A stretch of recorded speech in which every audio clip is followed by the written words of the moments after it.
ఓం శ్రీ గురుభ్యో నమః. వాగర్ధావ సంప్రోక్తో వాగర్ధ ప్రతిపత్తే జగతో పితరౌ వందే పార్వతీ పరమేశ్వరం. వ్యాసాయ విష్ణురూపాయ వ్యాసరూపాయ విష్ణవే నమో వై బ్రహ్మణిదే వాసిష్ఠాయ నమో నమః. గురుబ్రహ్మ గురువిష్ణు గురుదేవో మహేశ్వర గురు సాక్షాత్ పరబ్రహ్మ తస్మై శ్రీ గురవే నమః. ఓం శ్రీ మాత్రే నమః. ఆగస్టు మాసంలో సింహరాశిలో మఖ పుబ్బ నక్షత్రాలలో బుధ శుక్రుల యొక్క కలయిక వల్ల మరి వివిధ రాశుల వాళ్ళకి ఏ విధంగా ఉందో ఒకసారి తెలుసుకుందాం. సింహరాశిలో సంచారం చేసే బుధ శుక్రుల యొక్క కలయిక ఆగస్టు 1వ తారీఖు నుంచి 22వ తారీఖు వరకు అంటే 23 రోజుల పాటు సింహరాశిలో బుద్ధికారకుడైన బుధుడు కళత్రకారకుడైన శుక్రుడి యొక్క కలయిక అనేది ఏ విధంగా ఉందో ఒకసారి పరిశీలన చేద్దాం. బుధుడు బుద్ధిని, జ్ఞానాన్ని, వివేకాన్ని, ఆలోచన సరళిని, విద్య, అలానే వ్యాపార రంగాల్లో అభివృద్ధి, వ్యాపారపరంగా ఏ విధంగా ఉందో తెలిపేది బుధుడు కారణం.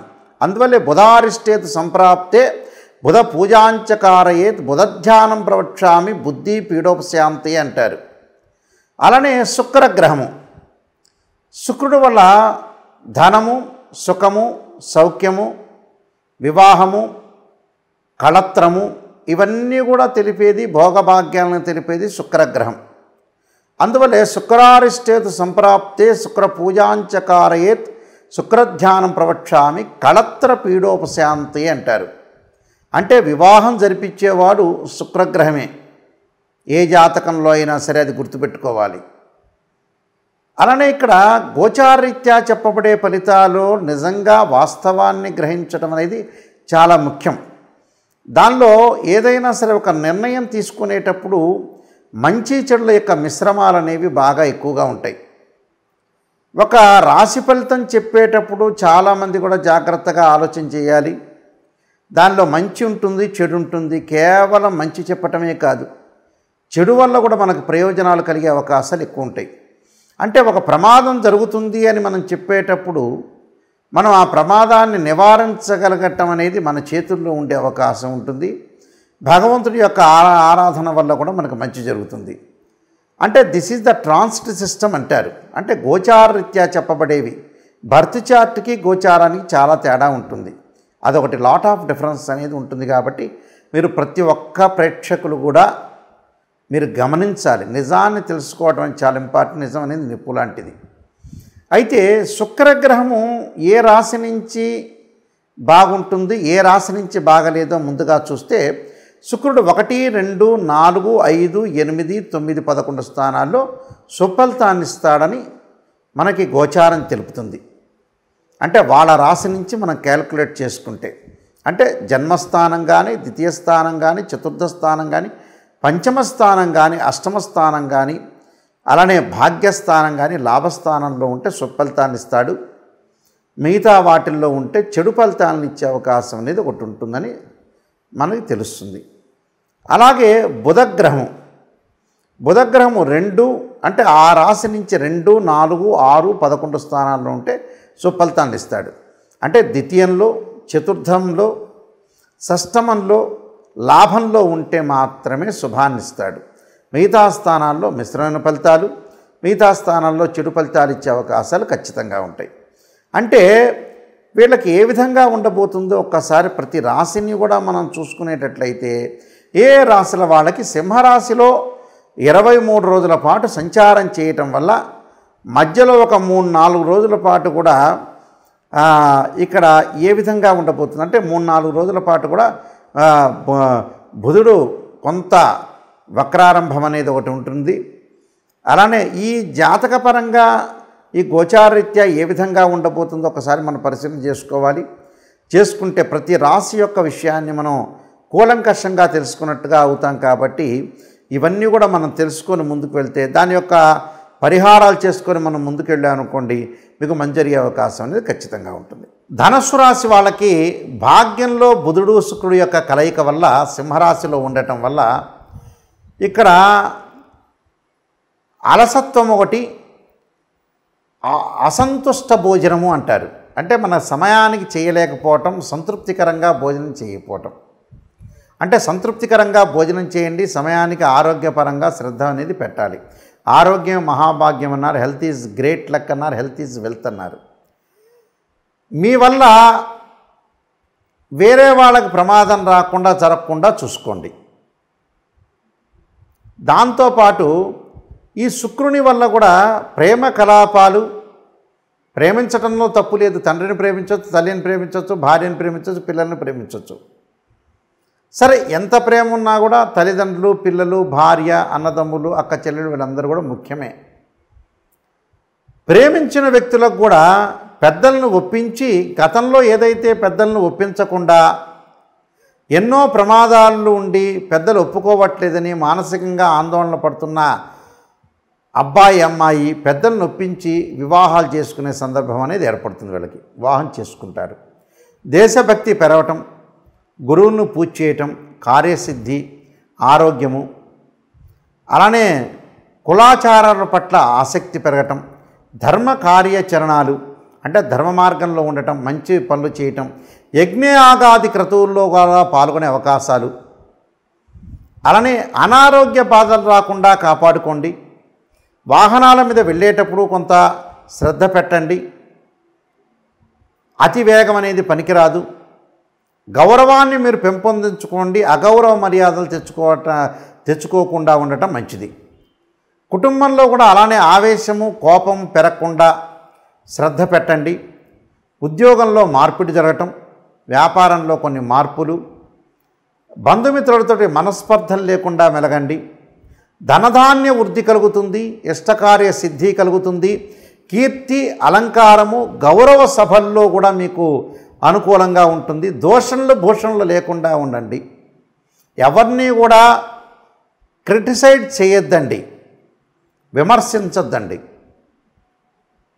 అంటే కాంట్రవర్షన్ కంటే కాంప్రమైజింగ్ ఇస్ బెస్ట్ పాలసీ. క్యామోగా ఉండొద్దండి, కామెడీగా ఉండొద్దండి. అలానే ఏదైతే మనం చేయాలనుకున్న కొన్ని సిచ్యువేషన్స్ ఉంటాయి, ఇంపాసిబుల్ అనే సిచ్యువేషన్స్లో ముందుకు వెళ్ళొద్దండి. స్త్రీలకు వచ్చేటప్పటికల్లా గైనకు సంబంధించిన ఇష్యూస్ వచ్చే అవకాశం ఉంటాయి. అంటే గర్భ సంబంధమైన వ్యాధుల విషయంలో ఉండండి. ఎనిమీస్ కూడా మీకు వృద్ధి చెందే అవకాశం ఉంటుంది. ఎవరెవరైతే వృద్ధి చెందుతుంటారో వాళ్ళకు మనం బాగలేకపోతే వాళ్ళందరినీ కూడా మన లైఫ్లో డిలీట్ చేయటం అనేది నేర్చుకోండి. జర్నీస్లో కూడా మిస్హ్యాప్ జరిగే అవకాశాలు ఉంటాయి. ప్రయాణంలో కూడా కొన్ని ప్రమాదాలు, అలానే ప్రతికూలత. చదువు పట్ల శ్రద్ధ వహించండి విద్యార్థులు.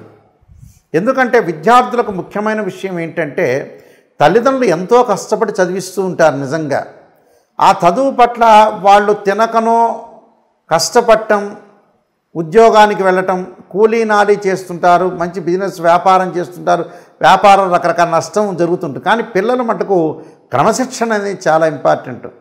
క్రమశిక్షణతో ముందుకు వెళ్ళండి. చదువు మాత్రమే జీవితాన్ని నడిపిస్తుంది. చదువు మాత్రమే చదువుకోవాలి. చదువు పట్ల శ్రద్ధ వహించండి. అల్లరి చిల్లరగా తిరిగి వేరే వ్యాపకాల మీద శ్రద్ధ పెట్టొద్దండి. వేరే వ్యాపకాలంటే క్రీడల మీద ఆలోచన చేయదు. కొంత సమయాన్ని కేటాయించి ముందుకు వెళ్ళాలి. అలానే విదేశాలకు వెళ్ళే అవకాశాలు ఎక్కువ ఉంటాయి. కంపెనీ త్రూ వెళ్ళే అవకాశాలు ఉంటాయి. స్త్రీలకు కూడా మరి ఆరోగ్య పట్ల శ్రద్ధ వహించండి. తండ్రి దగ్గర కానీ భర్త దగ్గర కానీ డబ్బులు లభించే అవకాశాలు ఎక్కువగా ఉంటాయి. నేను చెప్పిన రెమెడీస్ పాటించండి, మీకు మంచి జరిగే అవకాశం ఉంటుంది. అయితే ఈ రాశి వాళ్ళందరూ కూడా నేను చెప్పినట్టుగా కొన్ని ప్రత్యేకంగా శాస్త్రీయ పదంలో ఉండే రెమెడీస్ మాత్రమే పాటించడం ఎప్పుడు కూడా మంచిదే. అశాస్త్రీయంలో ఉండే ఏదైతే రెమెడీస్ వల్ల పెద్దగా అనుకూలంగా ఉండదు. అది ఎలాంటి అనుకూలం చెందుతుందో మనం చాలా జాగ్రత్తగా గమనించి ముందుకు వెళ్ళాలి. శాస్త్రీయ పదంలో ఉండే స్తోత్ర పారాయణాలు కానీ ఏ వారం ఏమి చేయాలనేది చూడాలి. ఈ రాశి వాళ్ళందరూ కూడా నేను చెప్పినట్టుగా మనకి 23 రోజుల పాటు బుధ శుక్రుల యొక్క కలయిక వల్ల మనం మంచి జరగాలని ఆశించాలి. చెడు ఫలితాలను నివారించడానికి స్తోత్ర పారాయణ చేయాలి. అంటే కనీసం మనం ఒకరోజు ఒక 10 నిమిషాలు భగవంతుడికి కేటాయించాలి. ప్రతిరోజు కూడా మన ఆఫీస్కి వెళ్ళేటప్పుడు కానీ, ఒక వ్యాపారం చేసేటప్పుడు కానీ, అందరూ కూడా ఒక రాజకీయ నాయకులే కాదు, సినిమా యాక్టర్సే కాదు, చిరు వ్యాపారులు ఉండొచ్చు, పెద్ద పారిశ్రామికవేత్తలు ఉండొచ్చు, గవర్నమెంట్ ఎంప్లాయీలు ఆర్ ప్రైవేట్ సెక్టార్లో ఉండే ఎంప్లాయీస్ ఉండొచ్చు. అది ఏ విధంగా చేయాలి? ప్రతిరోజు కూడా మనం చెప్పినట్టుగా అంటే 23 రోజుల కాలంలో సోమవారం రోజున ప్రత్యేకంగా ఆదిశంకరాచార్య విరచితమైన శ్రీ కనకధారా స్తోత్ర పారాయణం చేయాలి.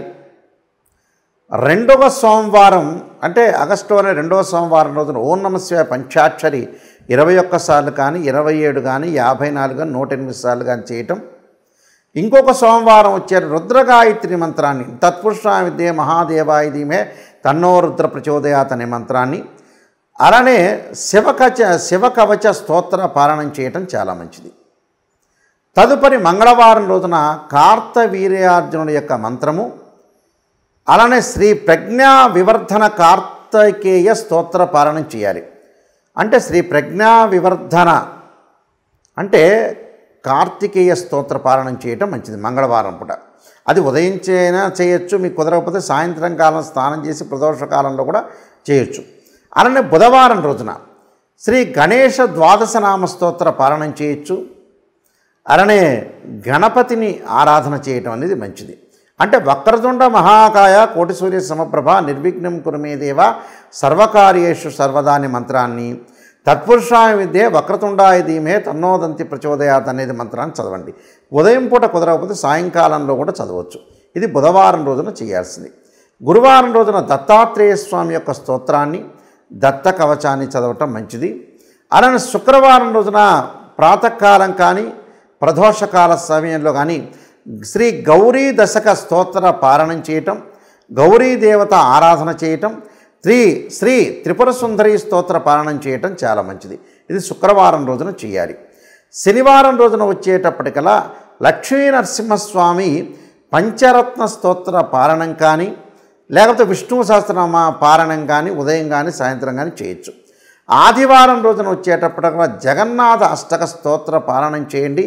అంటే ప్రతి వారం రోజున కూడా ప్రతిరోజు కూడా ఒక వారంలో సోమవారం ఒకటి, మంగళవారం ఒకటి, బుధవారం ఒకటి, గురువారం ఒకటి, శుక్రవారం, శనివారం, ఆదివారం ప్రతిరోజు కూడా ఒక స్తోత్ర పారాయణం అనేది చేయటం వల్ల మనకి 23 రోజుల కాలంలో చెడు ఫలితాలన్నీ కూడా తగ్గి మంచి ఫలితాలు వచ్చే అవకాశం ఖచ్చితంగా ఉంటుంది. కాబట్టి అది ప్రాతకాలం కానీ సాయంకాలం కానీ చేయొచ్చు. ఒక వారం కుదరకపోతే మరొక సోమవారం చేయొచ్చు, మరొక మంగళవారం చేయొచ్చు, మరొక బుధవారం చేయటం వల్ల మీకు మంచి జరిగే అవకాశం అనేది ఖచ్చితంగా ఉంటుంది. ఇవన్నీ కూడా శాస్త్రీయ పరంగా ఉండే రెమెడీసే కానీ మనకి ఏదైతే మంచి జరగాలంటే మంచి స్తోత్ర పారాయణాలు చేయటం వల్ల కూడా ఆ నెలలో మంచి జరిగే అవకాశం ఖచ్చితంగా ఉంటుంది. ఈ నియమాలన్నీ కూడా పాటించి మీరు ముందుకు వెళ్ళండి. మీకు మంచి జరిగే అవకాశం తప్పకుండా ఉండాలని ఆశిస్తూ సర్వే జనా సుఖినో భవంతు.